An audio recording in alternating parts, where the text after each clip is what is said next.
All right. Hi, everybody. I am here with Jennifer Montgomery from Loudoun Hunger Relief. And we have supported Loudoun Hunger Relief for quite a number of years, but this is the first time that we've had a chance to actually talk. So very excited to have you with us today. And how are things going? Good. Thank you so much for having me today and giving this opportunity to come chat with you and to chat with your congregation. We've really appreciated all the support that you've offered over the years.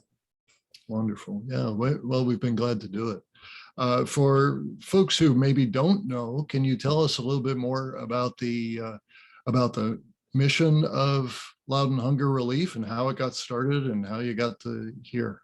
Sure. So our mission is really simple. It's to feed the hungry in Loudoun, and we do that through a multitude of ways. And actually, we are going to begin celebrating our 30th anniversary Wow.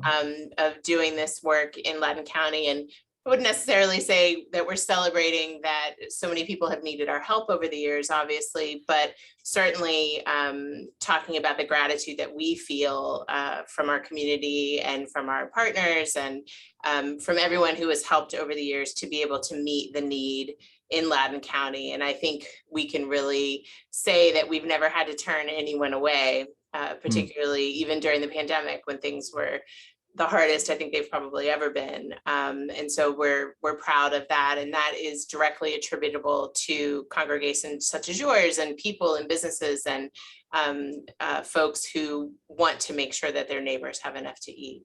So Loudoun Hunger was originally started as Loudoun Interfaith Relief in 1991. It was started by groups of volunteers from different churches in the county, and different congregations had closets in their churches, and there wasn't really a unified effort. And so they got together with some folks with the county department of family services. It was probably called social services back then. And they said, look, we need to work together to try to have a more unified effort to be able to have a place for folks. So what started as a small pantry, there was also a soup kitchen at that time in downtown Leesburg, and now certainly has grown and morphed. And we changed the name a few years back at our 25th anniversary to reflect the work that we do, and to reflect that we are a hunger relief organization. So although we still broadly appreciate and welcome support from any faith and any congregation and anyone that wants to help feed the hungry, we felt like the name change reflected the work in our community. Mm-hmm. Yeah, and it gives you a little broader appeal too, I suppose, right? Sure. Well, and it made it easier for people to find us that wanted to know, that needed food too. That was really the main impetus. So yeah, that makes sense. Yeah, certainly. Well, so obviously a lot of changes over that 30-year span, and particularly over the last year and a half. How has the pandemic really affected your work? So pre-pandemic, we were serving about 250 families a week. And within 4 weeks of, I would say, sort of that mid-March date, when schools closed and the shoe sort of dropped, we went from about 250 a week to around 800. So immediately within about a month's time, we had to scale significantly. And if you recall, during that time, the grocery stores didn't really have that much food. And there was so much fear about people of a certain age and who was most vulnerable. And there were just so many unanswered questions at that time that we really had to sort of tighten our group here. A lot of our volunteers, went home because that's what we were all told to do. And yet the need was so great. Primarily our food comes from grocery store pickups. So we pick up from almost 30 grocery stores across the county. You might see our vans and trucks driving around the community every day. We have volunteers that help with that. And then we have some staff drivers too. And that dried up really quickly. So we had to quickly figure out how to procure food from like Cisco and US Foods and all these things that we had never really had to do before. And certainly I don't want to leave out our our partners at the Blue Ridge Area Food Bank. They were Right, also very key in making sure that we were able to access food and things like that. So we went from spending, our annual budget on food was about $70,000 a year. And we spent $1 million from March 2020 to March 2021 on food, wow. making Wow. sure that we had enough. And we are also super committed to making sure that we have fresh food. So I absolutely will give you rice and beans and cereal and canned goods, but I also want to make sure that you have milk and that you have vegetables and that you have eggs and you have meat, and things that your family needs to have a nutritious meal and to be healthy and to, I think, feel the comfort that a meal gives. I think now more than ever, and particularly when we were in lockdown, and particularly when things were so uneasy and nobody really knew. And I mean, and we're still a lot in that confusion right now, right? I think if we all can relate to the fact that a meal, whatever it is, it could be simple, it could be super complicated, brings people together and gives you an opportunity to talk and to feel like you're part of a family or you're part of a group. And that is so important, particularly I think when times are really hard. So, so that work was really important to us. So we did 2.6 million pounds of food during that time. That was up from about 1.7 million. And of that, 30% of it was fresh produce, fresh vegetables and fruits. And so we feel really good about that, that a lot of what we gave was fruits and vegetables. That's so important. And during that time, we had 355,000 service instances. So what that means is that it was the number of times that someone was able to get food from us.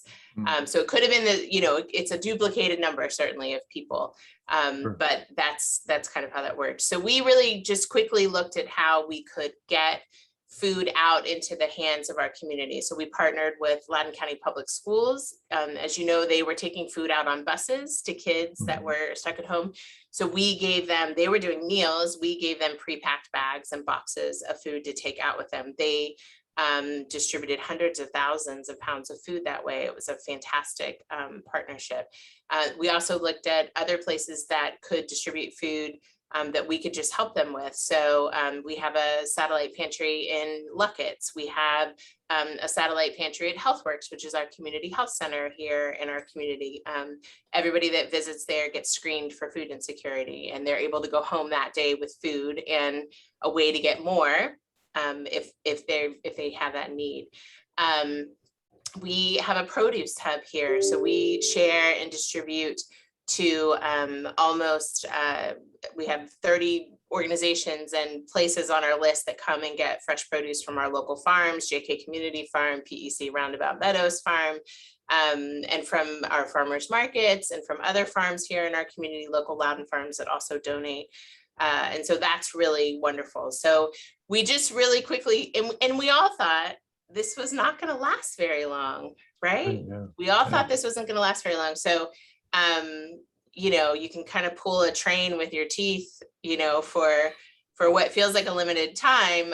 But now we know that this is going to continue to be an issue. So our numbers had dropped a little bit.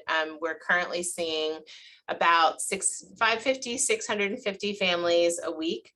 And with school going back, I think that's given people some opportunities to potentially go back to work. And because, there was no childcare, there was not a lot of jobs. People who had never needed our services before showed up. So in 2019, 30% of the people that we would see every year were new to us. So 70% tended to be people who would regularly visit and needed our assistance in a longer term manner, which is great. That's why we're here. In 2020, that completely flipped on its head. So 70% of who we saw were brand new to us, had never needed services before. And I think people found themselves in a place that they weren't used to being in, that they didn't expect to be in, that certainly was beyond their control in any way, shape, or form. And so that was really challenging for people, I think, to come and ask for help. And we worked really hard to create a very dignified, really pleasant, easy experience so that people could come get what they needed for their families. Who are some of the kinds of folks that come? And the other question that popped up was, is there a limit to how often you can get food from Loudoun Hunger Relief? Sure. So traditionally, our rules around that have been that you can come twice a month. Now, certainly during this time, all bets have been off in that way. So we have trusted that people will come get what they need. People will come get what they need as they need it. And so, for example, we have a mobile market, we have a mobile part. So we have our pantry here, and we have 7 services every week. We're open 6 days a week, including 2 evenings and Saturdays. So we really try to accommodate work schedules, whatever that might be. And then we also take the show on the road, and we go to Sterling on Monday afternoons. We go to Sugarland Elementary on Thursday mornings, and we go to Percival every other Wednesday. So the Sterling and the Sugarland are weekly, and we do find a lot of need in Eastern Loudoun, in particular down there, so they can get food weekly. And then people obviously can make appointments here. So our only requirement is that you live in Loudoun County. That's the only requirement that we have. It's the only thing that we care about. And you just have to show proof that you live here. And that can be a driver's license, a piece of mail, a current piece of mail, a lease, whatever that looks like. But that's been our only requirement this whole time. So if you come and say, I'm hungry, then we will feed you. So we see mostly working families. It's really challenging to live in Loudoun and not have some sort of income. It's, as you know, people in Loudoun are, really housing cost burden. Affordable housing is probably one of the number, if not the number one issue. That's a huge issue. That's an issue for folks. And then, so we see working families. We certainly see our homeless neighbors who need assistance and need food, and they'll just kind of pop through here. They can come by every day to get things if they need them. A lot of what we pick up from the grocery stores includes deli items and sandwiches and that sort of thing. So we almost always have something that we can share that's easy to eat or reheat or that kind of thing. We have a lot of seniors. We've seen an increase in older adults who are seeking assistance, and about 43% of who we serve are children under the age of 18. So really kind of runs the gamut, but again, primarily working families for sure. Yeah. That number of children, is that through the schools, or are they showing up at your door, or they're showing up with their families? They're coming with their families. Yeah. So they're you part just of track out. You're tracking that. Yeah. So we have a database system, and when you come in, we do a quick intake and gather some demographic information. So we have the ability to sort of do that. We have to do that for grant writing, and to be able to tell our story, right? To answer questions just like that, like, well, who are you serving? What does that look like? So yeah. Okay. So you had mentioned your staff earlier. Who are your staff, or how many staff do you have? Best staff. I have the best staff. So pre-pandemic, there were, 12, 13 of us. Now there's 20 of us. And we had, because suddenly we were serving 4 times the number of people. We were moving twice as much food as we had been. We were taking appointments for people. So just like everyone else, we kind of went to curbside service. We have a really small pantry here. I think you have a video that you're going to be able to share with everybody. So we're in sort of a small space here, and we just didn't have the space to be able to let all those folks in. So we began curbside service. We also quickly realized that we couldn't answer the phones fast enough to make all these appointments. So we stood up an online appointment system. And so now people can go right online. They can pick their times. They can also make choices about what kind of food they'd like to have. and they can tick those boxes, and then we will pack sort of a custom order. So we're not quite, the Walmart or the Wegmans, but it's sort of the same concept and gives people the ability to choose, which we feel like is really important. So our staff here, they are fantastic. So we're kind of broken into three main categories. We have our warehouse and operations staff, which are the back of the house. They move all the food, they pick up the donations, they process all that stuff, they do the inventory. And then we have the front of the house, which is equally important. Those are our client services folks who take care of our neighbors and talk to people and find out what the needs are and help meet those needs. And then sort of the middle of the house is our administrative staff, which includes our volunteer manager, and really volunteers are the backbone of this organization. So our staff is fantastic and I love them. But it's our volunteers that make things happen here. They give us almost $250,000 of in-kind service, which we just couldn't do without them. They equate to almost 6 FTEs, full-time employees, which we couldn't afford to hire. So everything that happens here has a volunteer touch to it, from answering the phone to driving the vans to serving people out the front door, to sorting the food and packing bags and tents out back, which is what they're doing right now.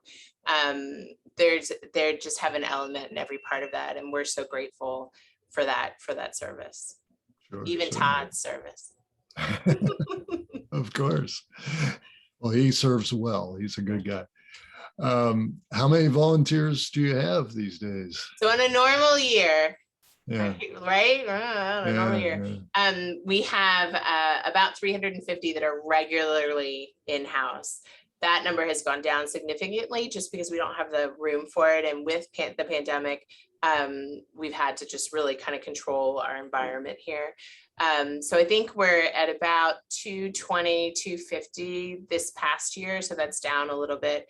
But I will say the folks that have been here have been regular and committed and giving their time. And we work here in masks, indoors, outdoors not, but indoors we are still in masks. And that's tough. That can be challenging, to come in and do. It's physical, hard work.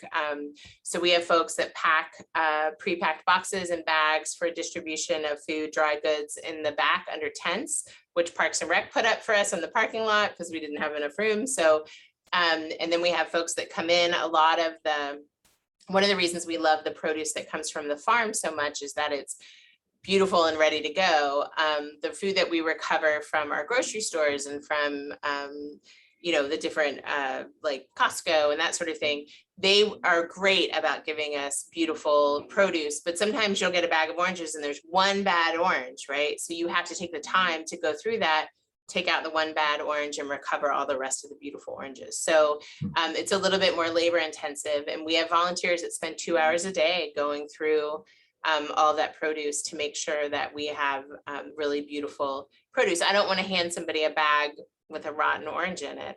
I mean, what does that say about how I value you and what I think, that you are deserving of? And so, so they give their time to do that. We have folks that answer our phones and help make appointments and answer people's questions. We have folks that drive our vans. We have folks that work in the front and help serve people and pack orders and run carts in the parking lot. We set up, when we're open, a little produce stand, almost like a little farmer's market, so people can get out of their car and they can come over and choose their vegetables and talk about recipes and how do you cook this tomato? You can see I like a fried green tomato, and be able to have those types of conversations. So we have volunteers that also do that, and then we have volunteers that volunteer at work and they do food drives for us, and they drop things off out back, and they tell our story and they share our information. So all of those things play a role in what it takes to kind of keep this going and to serve. And our staff are a huge part of all that too. Sure. And you get to run all of that, huh? How long have you been with the organization and how did you get there? I am a Loudoun County native. There aren't that many of us around anymore. I was born and raised in Leesburg. And I like to say I got out. I got out. I went to undergraduate in North Carolina, and then I went to graduate school in Australia. And then I came back. So my whole family has been here and have been in Loudoun for a long time. And I'm now married and raising my children here. And I actually have a master's degree in leisure management, of which I have zero leisure time to manage at this point. But that was really a Parks and Recreation sort of degree. And I was an event planner for a while. So I think that kind of got me into this. So I came back from graduate school and I worked for the town of Leesburg. And then I sort of made a transition into nonprofits. And so I've been here for 7 years. And I love it. I love my job. I love that we get to go home every day and know that in some small way we've helped. Even on the worst days, we've helped someone, and that's been really great. I also serve as the chair for the Loudoun Human Services Network here in the county, and that is a coalition of human service nonprofits, and we take turns being the volunteer chair there every couple of years. And we do advocacy work and education and networking and just try to get everybody to kind of work together to look at the needs and meet the needs and work with our county government. So yeah, I've like I said, I've been here. I celebrate 7 years in September. So it's been a wonderful journey. It's been, the last 2 years have been really unbelievable. But I think at the same time, I feel really fortunate to be a part of something that has been able to really meet so many needs in our community and to be a conduit really between folks like you and your congregation and the people who need that help. I mean, that's really kind of what I see myself as is just saying, oh, look, here's this that, here we have this to give and we need this. And how do we put that together to be able to make that connection? Yeah. Well, it sounds like you're the right person at the right time. It has been a lot, I will say. I've learned a lot. It has been a lot. I think I speak for everybody here when I say we are tired. And I think anybody that's providing essential services and our healthcare workers are tired, and our and those who are needing help are tired, right? I'm sure you're tired. I mean, we all are feeling that. And so I do think, I hope that when we feel that way at the kind of the lowest, we feel like, but this work is important and it needs to be done. And even the most simple thing can make a little ripple and make a change. And so, be comforted, I hope, by the fact that I'll give you just a quick example. We have a volunteer. She was a woman in her late 80s. She probably wouldn't want me to tell you how old she was, but she was, you can see my sign too that says keep calm and carry on behind me. So she would go every morning, she lived here in Leesburg, and she would go every morning to the food line and she would pick up a box of their leftover bread. Now, we already go to the food line, like she didn't really need to do that, but this was important to her and this is something that she had done. And she, I think was 87, 88, and the newspaper Loudoun Now did a little story about her, and they said, so why do you do this? Why do you go and do this? And she said, I used to think this wasn't really worth my time because I sometimes would only get one loaf of bread. And she said, but one family will be able to use this loaf of bread. And that makes it worth it for me to get up, drive over, pick this up, take it there.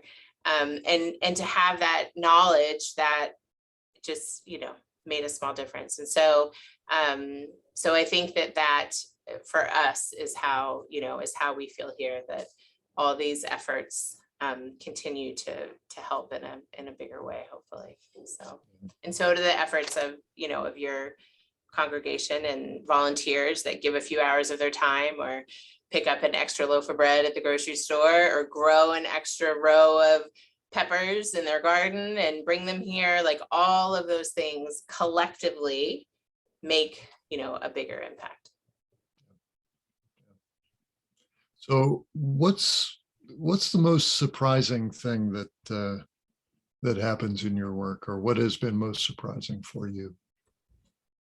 That's a great question, man. I will tell you that every time, particularly in the height of the pandemic, when everything was really, really crazy, every time we needed something, it showed up. It showed up. And I probably should have stopped being surprised, right? We laugh around here. We cried a lot during those few months. We cried tears of joy. We cried tears of sorrow. We were fearful. I talked to my staff and said, I want your families to be protected. I want us to be protected. We were so careful. When we first set up the tent out back, and we knew that we had to pack we had all these people that needed food, and we were quickly packing up stuff, and we set up tables, and we were like, oh, this is so inefficient. Like, I wish we just had a conveyor belt or something. Right? I mean, a conveyor belt in Leesburg, Virginia. And I'll be darned if not, I don't know, a half an hour later, somebody was like, you know what? I saw a conveyor belt on the website of the Restore in Leesburg. And we were like, what? And sure enough, it was on there. They were closed. And I called over to Therese Cashin, who's their executive director. And she said, we're going to bring it to you right now. And her staff went and they got the truck and they loaded it and they brought it. And man, we're still packing on that conveyor belt in the back. So, every time we have needed something, it has appeared. And that has been, that has been a gift in so many ways. In my business, we call that the providence of God. You can call it whatever you'd like, and I wouldn't disagree with you. It has been, and that is such a comfort too. So that's probably been the biggest surprise. And some of the stories that we've heard, the hard stories, and just a moment of comfort or a kind word, make such a difference for so many people, and reminding ourselves how this is so hard on so many levels, whether you're in a really nice house with all the food you could ever need, or you're really struggling. There's just so many things that people can't see or don't see, and kindness goes such a long way to just making a difference in somebody's day. It's hard to do sometimes too, and people are hard. But yeah, I think that's probably been, a wonderful surprise. You didn't say it had to be a hard surprise, right? Yeah. So we've covered this a little bit, but what's a good day look like, and what's a bad day look like? We don't have a lot of bad days around here. Bad days usually mean like terrible weather or volunteers that don't show up, which doesn't happen very often, to be quite honest. We have never not had enough. To me, that would be the worst day, right? I just can't imagine not having enough. When we're serving at Sugarland Elementary every Thursday morning about 220 families right now. We were serving 360, about 350, 360 during the height of this, and that was always my concern, that we were going to run out of food, and that would be my worst day, right? And luckily that has not happened, and it doesn't happen, and we have the ability to quickly bring more if we needed to do that. And I'm glad that we never got to the point that, like you saw on TV, everybody saw on TV, those huge lines at food banks all over the country when people were really struggling, and they did run out of food, and that was a really hard time for a lot of those folks. And so I'm glad that we didn't have that here. That would have been the most awful, worst day ever, right? So we don't have too many of those. We certainly have things like the freezer's not working, or the walk-in refrigerator stopped, or why isn't the truck working, and that sort of thing. But that doesn't, we roll with all of that. The best day here is when you walk through this place and there's one set of music playing in the front room and a different set of music playing in the middle room and a different set of music playing in the back, and everyone's joyful and happy and talking with each other, and we're serving, and the people that we're serving are in a great mood, and the people that are helping are in a great mood. And I don't know, maybe somebody brings me a $10,000 donation or so. I mean, that would be right. That's a good day. That's a good winning. day. But I think it's mostly just the ability to be together in service of others, and that makes it great here. When something unexpected happens, or and I have had somebody wonderfully drive up in the parking lot and give us, a nice check before. That's always great. So, but that's not the greatest. It's great. So that's a good question though. Cool. How can people help, and how can they be involved? So thank you for asking that. So for sure, you can always donate. We're happy to accept financial donations. We're happy to accept food donations. If you grow a garden and you have extras, we'll take your extra zucchini that you grew and you're tired of making zucchini bread. We're happy to send that out the door. And that's an easy way that you can give. Every time you go to the grocery store, if you want to buy a few extra things and then drop them by here once a month or something like that. For our 30th anniversary, we are asking folks to help us by becoming regular sustainer donors and donating $30 a month. And then we have a donor that's going to match those donations at the end of the year. So that's one way that you could help. $30 a month helps provide lots of meals for families. We're really efficient with our dollars. 96 cents of every dollar donated goes right back to feeding people. And we're proud of that number, and we work hard to keep our overhead costs down.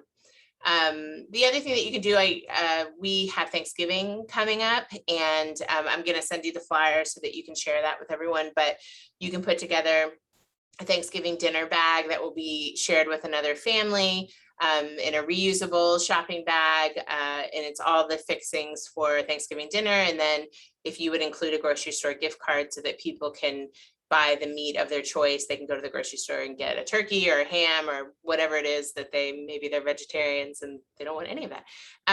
But they can do that. You're welcome to put a kind note or a note of thanks in the bag, and those get shared with families. Last year, we distributed almost 3,000 of those Thanksgiving dinner bags. And so we anticipate that the need will be strong this year. So that's something that a family can do at home and then just drop off here as early as now if you wanted to, because all that stuff. I was in the grocery store the other week and saw that they had the Thanksgiving stuff out already. I was like, oh gosh. But that's a way to help too.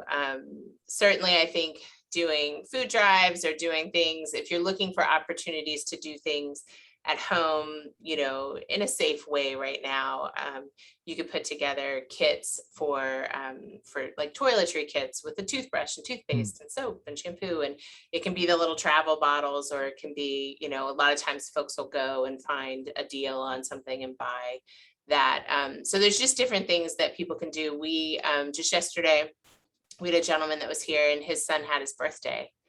And so he asked for a birthday cake. And we were really glad that someone had donated birthday bags in the back. And those are bags with balloons and cups and napkins and plates and, different things in those. And so we were able to give that to him in addition to the cake that we had. So just things I think like that. We've had, we had a homeless gentleman visit us on Monday and he didn't have any socks.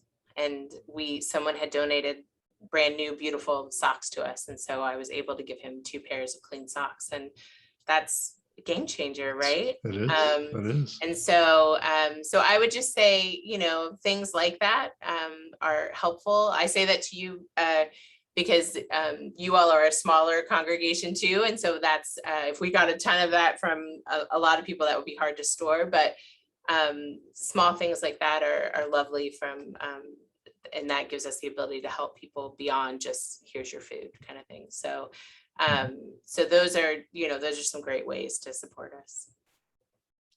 Yeah, I'm sure there's lots of information on your website. What's your website, and what would we find there? It is loudonhunger.org. And there's all kinds of stuff there. If you choose to do a Thanksgiving dinner bag, or you want to do other things, there's a place where you can sign up so that we can get an idea of how many we have. Because if we don't get enough donated, we would need to purchase items to put them together. So so we'll try to start get a better idea of that. There's also all the kits and the things that I just kind of talked about. There's some suggestions and some ideas on the website there. There's a video of me that I'm like, take the video down, giving a little bit of a tour and talking about what we have here. And how we operate. And so that's a great way to get more information too. And then there's just other information about some of the programs that we haven't really been doing because of COVID, but we do nutrition programs and education programs. We partner with Crossroads Jobs to help people find employment. We share a lot of information for people, because we know that if you're hungry, then there's a very good chance that you have other needs as well. So we're always, food tends to be sort of the first stop for some folks in the human services realm. So lots of resources there. If you need a resource, or you know of someone that needs a resource, right at the top of our page on the homepage is a list of resources from rent assistance to healthcare, literacy, all those sorts of things are all on there. And so that's a great place to go and have a look if there's something that you need. So visit our website for sure. Anything that we haven't covered that you'd want our folks to know? I don't think so. I appreciate you asking me to talk a little bit and to share what we're doing. So thank you for that. And happy to answer any questions, or feel free to send me an email if you're like, well, how did that work? Or, you can have me back or ask Todd, he might know. Sure. All right, cool. Thank you. Well, it's lovely to have you with us, and thank you so much for all the good information and stories. And we're glad to be partnered with you and look forward to it. And everybody can remember that we have the big blue box out there on the front porch. Whether you're coming to church or just driving by, you can put something in the big blue box, and we'll make sure that gets along. I think it's Todd that's picking that up too. So keep taking Todd's name in vain here. He's volunteering with you all, so, and has been a big help here too, of course. Absolutely. So. Absolutely. And I should also say that there are volunteer opportunities.